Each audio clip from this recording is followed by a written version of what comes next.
barusan gempa.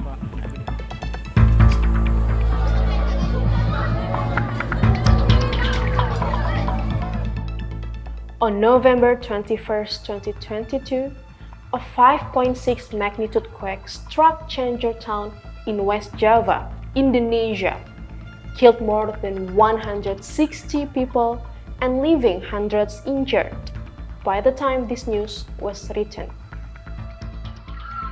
According to the Indonesian Meteorological, Climatological, and Geophysical Agency, or BMKG, the earthquake was centered at a depth of 10 kilometers.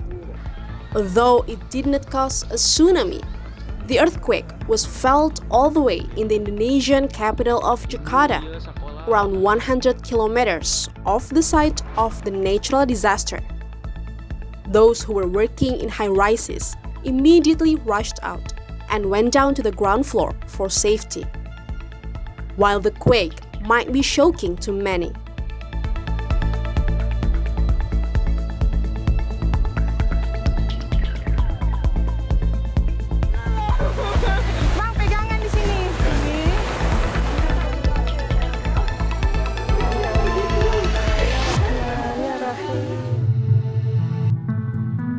but this is not a new thing for the Indonesians.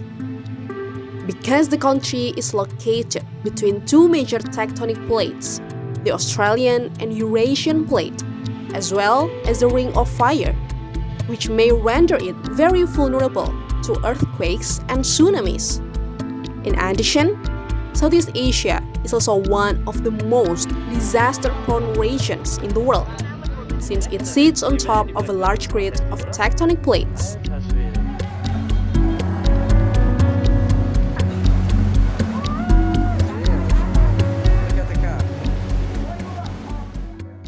Living in Southeast Asia means that we have to be prepared for any natural disaster to come.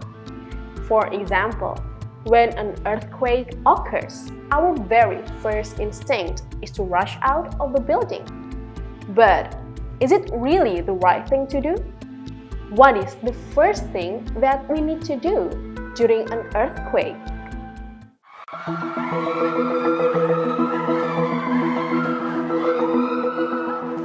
As human beings, it is only natural for us to follow our instinct during a panic attack.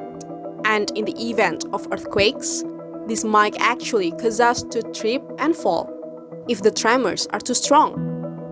We are in the building that is earthquake resistant, already earthquake resistant following the building codes.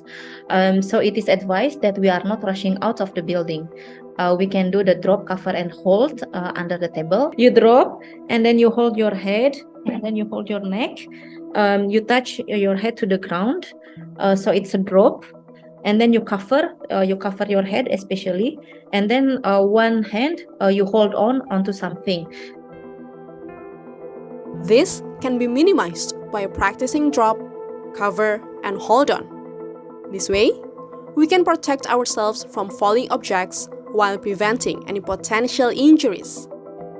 But if we find ourselves outdoors during an earthquake, find an open space and avoid standing near windows, sheltering near the trees or poles, as they may cause serious damage or casualties. And in case of emergency, be more mindful to always have emergency stash items in your bag. It can be water, food, or first aid kit. All in all, natural disasters are inevitable, and so are the consequences. But what we can do is take care of ourselves and the others. And that's what matters the most. Adelia Dinda and Dipta Dewi Guna for See Today.